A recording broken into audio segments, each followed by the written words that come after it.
It was a dark, starless night. We were becalmed in the northern Pacific. Our exact position I do not know, for the sun had been hidden during the course of a weary, breathless week by a thin haze which had seemed to float above us, about the height of our mastheads, at whiles descending and shrouding the surrounding sea. With there being no wind, we had steadied the tiller, and I was the only man on deck. The crew, consisting of 2 men and a boy, were sleeping forward in their den, while Will, my friend and the master of our little craft, was aft in his bunk on the port side of the little cabin. Suddenly, from out of the surrounding darkness, there came a hail. "Schooner, ahoy!" The cry was so unexpected that I gave no immediate answer, because of my surprise. It came again, a voice curiously throaty and inhuman, calling from somewhere upon the dark sea away on our port broadside. "Schooner, ahoy!" "Hullo!" I sung out, having gathered my wits somewhat. "What are you? What do you want?" "You need not be afraid," answered the queer voice, having probably noticed some trace of confusion in my tone.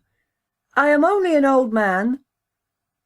The pause sounded oddly, but it was only afterwards that it came back to me with any significance. "Why don't you come alongside, then?" I queried, somewhat snappishly, for I liked not his hinting at my having been a trifle shaken. I can't. It wouldn't be safe. The voice broke off, and there was silence. "What do you mean?" I asked, growing more and more astonished. "Why not safe? Where are you?" I listened for a moment, but there came no answer. And then, a sudden indefinite suspicion of I know not what, coming to me, I stepped swiftly to the binnacle and took out the lighted lamp. At the same time I knocked on the deck with my heel to waken Will. Then I was back at the side, throwing the yellow funnel of light out into the silent immensity beyond our rail. As I did so I heard a slight, muffled cry, and then the sound of a splash as though someone had dipped oars abruptly. Yet I cannot say that I saw anything with certainty, save it seemed to me that, with the first flash of the light, there had been something upon the waters, where now there was nothing. "Hello there!" I called. "What foolery is this?" But there came only the indistinct sounds of a boat being pulled away into the night. Then I heard Will's voice from the direction of the after scuttle. "What's up, George?" "Come here, Will," I said. "What is it?" he asked, coming across the deck. I told him the queer thing which had happened. He put several questions. Then, after a moment's silence, he raised his hands to his lips and hailed, "Boat ahoy!" From a long distance away there came back to us a faint reply, and my companion repeated his call. Presently, after a short period of silence, there grew on our hearing the muffled sound of oars, at which Will hailed again. This time there was a reply. "Put away the light." "I'm damned if I will," I muttered, but Will told me to do as the voice bade, and I shoved it down under the bulwarks. "Come nearer," he said, and the oar strokes continued. Then, when apparently some half-dozen fathoms distant, they again ceased. "Come alongside," exclaimed Will. "There's nothing to be frightened of aboard here." "Promise that you will not show the light?" "What's to do with you," I burst out, "that you're so infernally afraid of the light?" "Because—" began the voice and stopped short. "Because what?" I asked quickly. Will put his hand on my shoulder. "Shut up a minute, old man," he said in a low voice. "Let me tackle him." He leant more over the rail. "See here, mister," he said. "This is a pretty queer business, you coming upon us like this, right out in the middle of the blessed Pacific. How are we to know what sort of a hanky-panky trick you're up to? You say there's only one of you. How are we to know unless we get a squint at you, eh? What's your objection to the light, anyway?" As he finished I heard the noise of the oars again, and then the voice came, but now from a greater distance, and sounding extremely hopeless and pathetic. "I am sorry. I would not have troubled you, only I am hungry, and so is she." The voice died away, and the sound of the oars dipping irregularly was borne to us. "Stop!" sung out Will. "I don't want to drive you away. Come back. We'll keep the light hidden if you don't like it." He turned to me. "It's a damn queer rig, this, but I think there's nothing to be afraid of." There was a question in his tone, and I replied, "No, I think the poor devil's been wrecked around here and gone crazy." The sound of the oars drew nearer. "Shove that lamp back in the binnacle," said Will. Then he leaned over the rail and listened. I replaced the lamp and came back to his side. The dipping of the oars ceased some dozen yards distant. "Won't you come alongside now?" asked Will in an even voice. "I have had the lamp put back in the binnacle." I cannot," replied the voice. "I dare not come nearer. I dare not even pay you for the provisions." "That's all right," said Will, and hesitated. "You're welcome to as much grub as you can take." Again he hesitated. "You are very good," exclaimed the voice. "May God, who understands everything, reward you." It broke off huskily. The lady," said Will abruptly, "is she—" "I have left her behind upon the island," came the voice. "What island?" I cut in. "I know not its name," returned the voice. "I would to God—" it began, and checked itself as suddenly. "Could we not send a boat for her?" asked Will at this point. "No," said the voice with extraordinary emphasis. "My God, no!" There was a moment's pause, then it added, in a tone which seemed a merited reproach, "It was because of our want I ventured, because her agony tortured me." "I am a forgetful brute," exclaimed Will. "Just wait a minute, whoever you are, and I will bring you up something at once." In a couple of minutes he was back again, and his arms were full of various edibles. He paused at the rail. "Can't you come alongside for them?" he asked. "No, I dare not," replied the voice, and it seemed to me that in its tones I detected a note of stifled craving, as though the owner hushed a mortal desire. It came to me then in a flash that the poor old creature out there in the darkness was suffering for actual need of that which Will held in his arms, and yet, because of some unintelligible dread, refraining from dashing to the side of our little schooner and receiving it. And with the lightning-like conviction there came the knowledge that the invisible was not mad, but sanely facing some intolerable horror. "Damn it, Will," I said, full of many feelings, over which predominated a vast sympathy. "Get a box. We must float off the stuff to him in it." This we did, propelling it away from the vessel out into the darkness by means of a boat-hook. In a minute a slight cry from the invisible came to us, and we knew that he had secured the box. A little later he called out a farewell to us, and so heartfelt a blessing that I am sure we were the better for it. Then, without more ado, we heard the ply of oars across the darkness. "Pretty soon off," remarked Will, with perhaps just a little sense of injury. "Wait," I replied. "I think somehow he'll come back. He must have been badly needing that food." "And the lady," said Will. For a moment he was silent, then he continued. "It's the queerest thing ever I've tumbled across since I've been fishing." "Yes," I said, and fell to pondering. And so the time slipped away. An hour, another, and still Will stayed with me, for the queer adventure had knocked all desire for sleep out of him. The third hour was 3 parts through, when we heard again the sound of oars across the silent ocean. "Listen," said Will, a low note of excitement in his voice. "He's coming, just as I thought," I muttered. The dipping of the oars grew nearer, and I noted that the strokes were firmer and longer. The food had been needed. They came to stop a little distance off the broadside, and the queer voice came again to us through the darkness. "Schooner, ahoy!" "That you?" asked Will. "Yes," replied the voice. "I left you suddenly, but there was great need." "The lady?" questioned Will. "The lady is grateful now on earth. She will be more grateful soon in heaven." Will began to make some reply in a puzzled voice, but became confused and broke off short. I said nothing. I was wondering at the curious pauses, and, apart from my wonder, I was full of a great sympathy. The voice continued.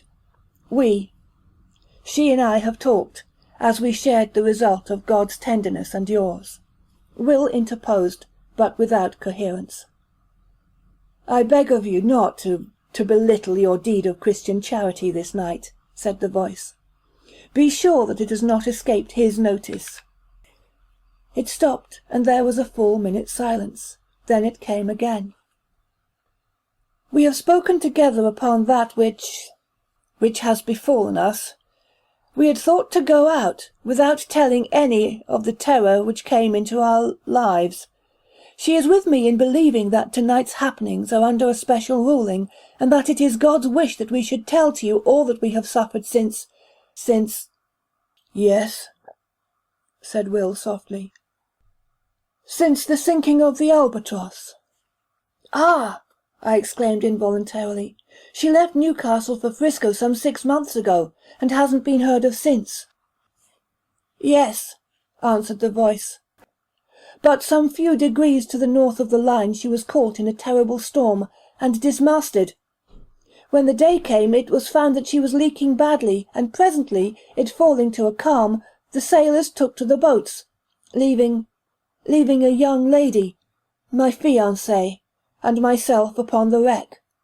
We were below gathering together a few of our belongings when they left. They were entirely callous, through fear, and when we came up upon the deck we saw them only as small shapes afar off upon the horizon. Yet we did not despair, but set to work and constructed a small raft. Upon this we put such few matters as it would hold, including a quantity of water and some ship's biscuit. Then, the vessel being very deep in the water, we got ourselves onto the raft and pushed off. It was later when I observed that we seemed to be in the way of some tide or current, which bore us from the ship at an angle, so that in the course of 3 hours, by my watch, her hull became invisible to our sight, her broken masts remaining in view for a somewhat longer period. Then towards evening it grew misty, and so through the night. The next day we were still encompassed by the mist, the weather remaining quiet. For 4 days we drifted through this strange haze, until on the evening of the 4th day there grew upon our ears the murmur of breakers at a distance. Gradually it became plainer, and somewhat after midnight it appeared to sound upon either hand at no very great space. The raft was raised upon a swell several times, and then we were in smooth water, and the noise of the breakers was behind. When the morning came we found that we were in a sort of great lagoon, but of this we noticed little at the time, for close before us, through the enshrouding mist, loomed the hull of a large sailing vessel. With one accord we fell upon our knees and thanked God, for we thought that here was an end to our perils. We had much to learn. The raft drew near to the ship, and we shouted on them to take us aboard, but none answered. Presently the raft touched against the side of the vessel, and, seeing a rope hanging downwards, I seized it and began to climb. Yet I had much to do to make my way up, because of a kind of grey, lichenous fungus which had seized upon the rope, and which blotched the side of the ship lividly. I reached the rail and clambered over it, on to the deck. Here I saw that the decks were covered, in great patches with grey masses, some of them rising into nodules several feet in height, but at the time I thought less of this matter than of the possibility of there being people aboard the ship. I shouted, but none answered. Then I went to the door below the poop deck. I opened it and peered in. There was a great smell of staleness, so that I knew in a moment that nothing living was within, and with the knowledge I shut the door quickly, for I felt suddenly lonely. I went back to the side where I had scrambled up. My sweetheart was still sitting quietly upon the raft. Seeing me look down, she called up to know whether there were any aboard of the ship. I replied that the vessel had the appearance of having been long deserted, but that if she would wait a little I would see whether there was anything in the shape of a ladder by which she could ascend to the deck. Then we would make a search through the vessel together. A little later, on the opposite side of the decks, I found a rope side ladder. This I carried across, and a minute afterwards she was beside me. Together we explored the cabins and apartments in the after part of the ship, but nowhere was there any sign of life. Here and there within the cabins themselves we came across odd patches of that queer fungus. But this, as my sweetheart said, could be cleansed away. In the end, having assured ourselves that the after portion of the vessel was empty, we picked our ways to the bows, between the ugly grey nodules of that strange growth. And here we made a further search, which told us that there was indeed none aboard but ourselves. This being now beyond any doubt, we returned to the stern of the ship, and proceeded to make ourselves as comfortable as possible. Together we cleared out and cleaned 2 of the cabins, and after that I made examination whether there was anything eatable in the ship. This I found was so, and thanked God, in my heart, for his goodness. In addition to this I discovered the whereabouts of the fresh water pump, and having fixed it, I found the water drinkable, though somewhat unpleasant to the taste. For several days we stayed aboard the ship without attempting to get to the shore. We were busily engaged in making the place habitable, yet even thus early we became aware that our lot was even less to be desired than might have been imagined. For though, as a first step, we scraped away the odd patches of growth that studded the floors and walls of the cabins and saloon, yet they returned almost to their original size within the space of 24 hours, which not only discouraged us, but gave us a feeling of vague unease. Still, we would not admit ourselves beaten, so set to work afresh, and not only scraped away the fungus, but soaked the places where it had been with carbolic, a canful of which I had found in the pantry. Yet by the end of the week the growth had returned in full strength, and in addition it had spread to other places, as though our touching it had allowed germs from it to travel elsewhere. On the 7th morning, my sweetheart woke to find a small patch of it growing on her pillow, close to her face. At that she came to me, so soon as she could get her garments upon her. I was in the galley at the time, lighting the fire for breakfast. "Come here, John," she said, and led me aft. When I saw the thing upon her pillow I shuddered, and then and there we agreed to go right out of the ship and see whether we could not fare to make ourselves more comfortable ashore. Hurriedly we gathered together our few belongings, and even among these I found that the fungus had been at work, for one of her shawls had a little lump of it growing near one edge. I threw the whole thing over the side, without saying anything to her.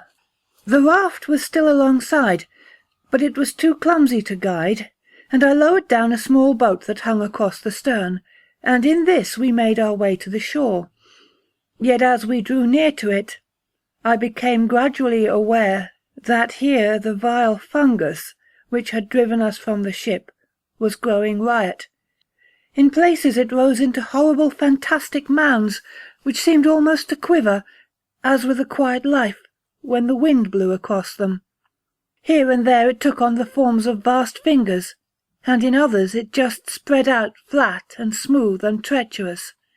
Odd places it appeared as grotesque stunted trees, seeming extraordinarily kinked and gnarled, the whole quaking vilely at times.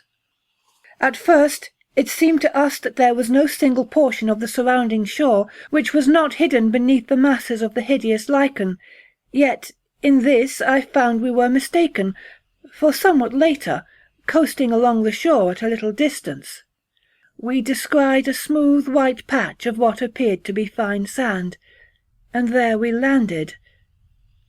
It was not sand. What it was, I do not know. All that I have observed is that upon it the fungus will not grow, while everywhere else, save where the sand-like earth wanders oddly, pathwise, amid the grey desolation of the lichen, there is nothing but that loathsome greyness. It is difficult to make you understand how cheered we were to find one place that was absolutely free from the growth, and here we deposited our belongings. Then we went back to the ship for such things as it seemed to us we should need. Among other matters I managed to bring ashore with me one of the ship's sails, with which I constructed 2 small tents, which, though exceedingly rough-shaped, served the purpose for which they were intended. In these we lived, and stored our various necessities, and thus for a matter of some 4 weeks all went smoothly and without particular unhappiness.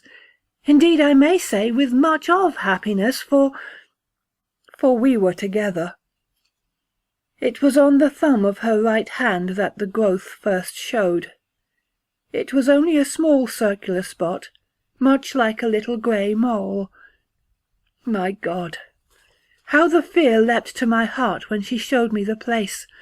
We cleansed it, between us, washing it with carbolic and water.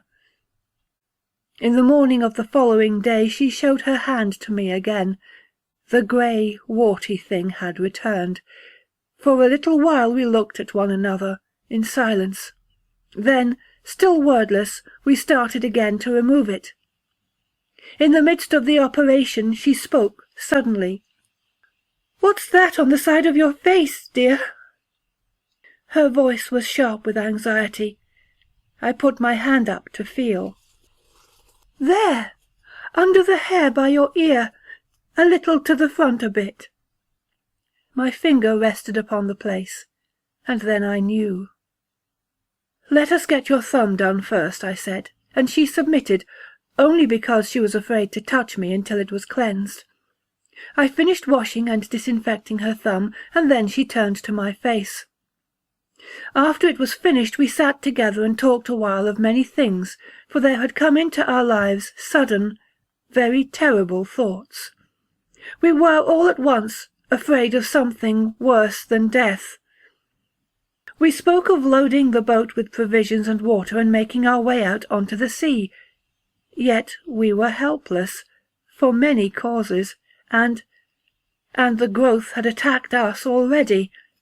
We decided to stay. God would do with us what was His will. We would wait. A month, 2 months, 3 months passed, and the places grew somewhat, and there had come others. Yet we fought so strenuously with the fear that its headway was but slow, comparatively speaking. Occasionally we ventured off to the ship for such stores as we needed.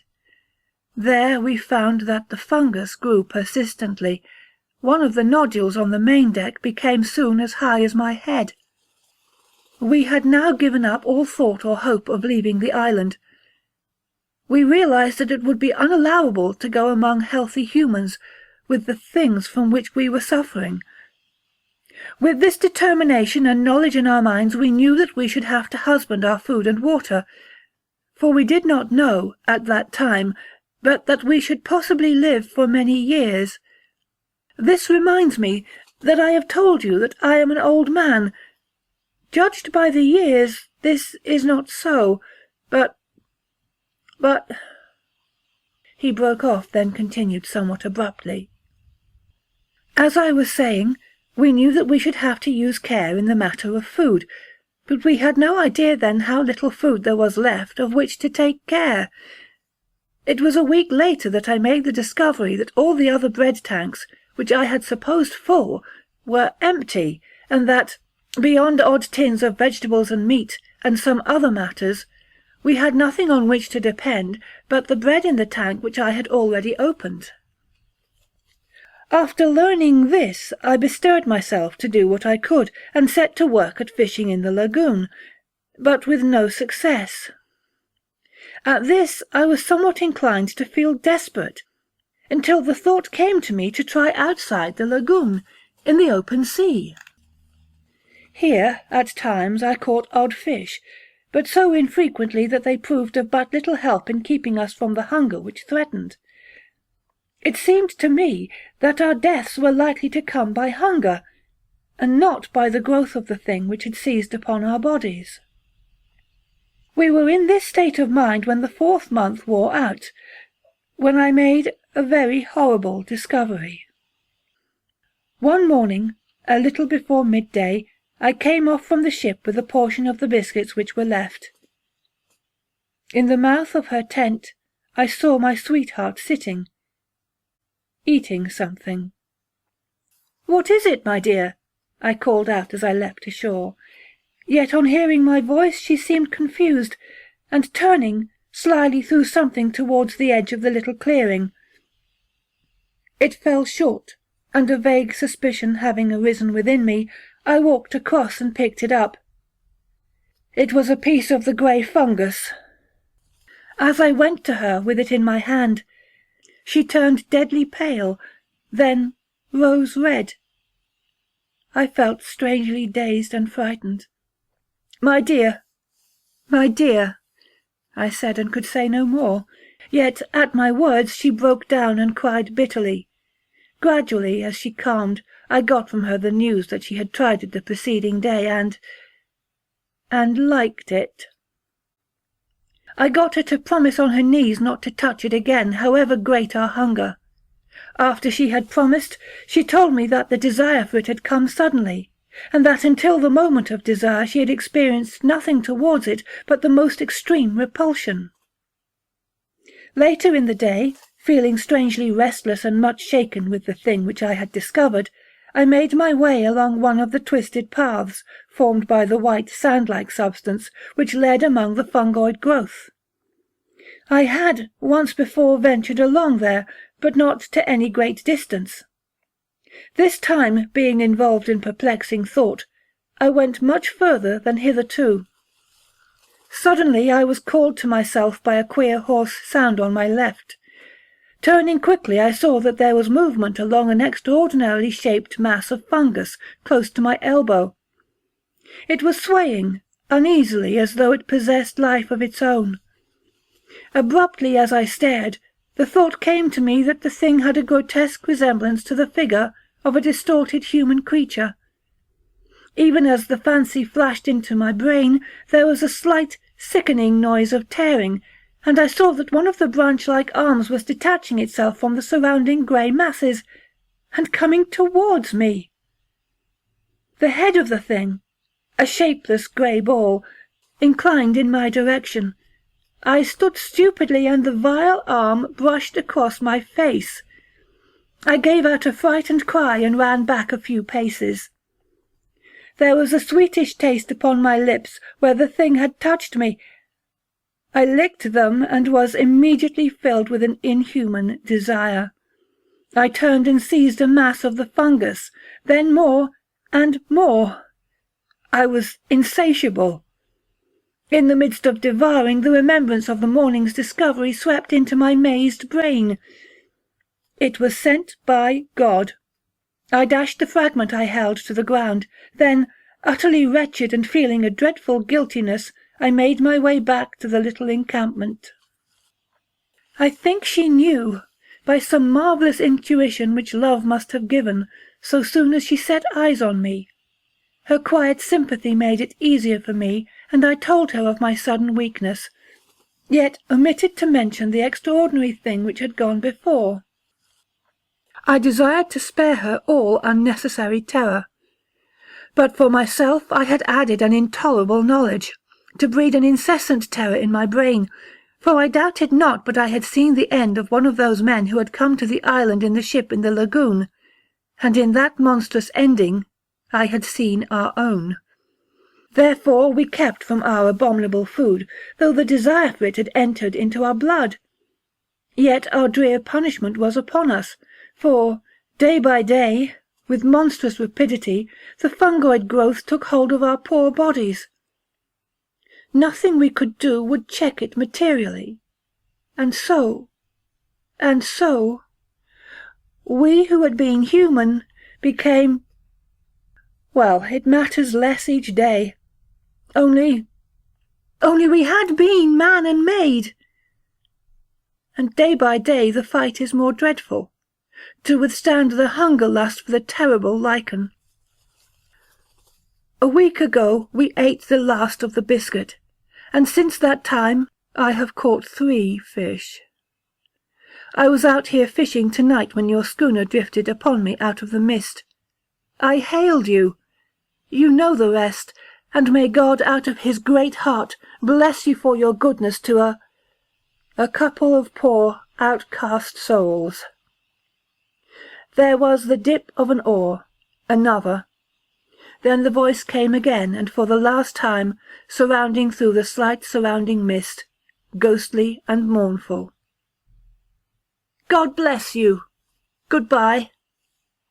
Goodbye, we shouted together hoarsely, our hearts full of many emotions.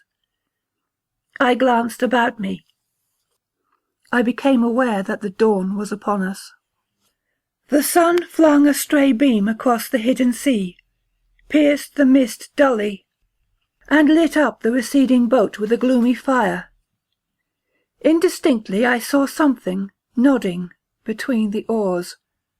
I thought of a sponge. A great, grey, nodding sponge. The oars continued to ply. They were grey, as was the boat, and my eyes searched a moment vainly for the conjunction of hand and oar. My gaze flashed back to the head. It nodded forward as the oars went backward for the stroke. Then the oars were dipped. The boat shot out of the patch of light, and the thing went nodding into the mist.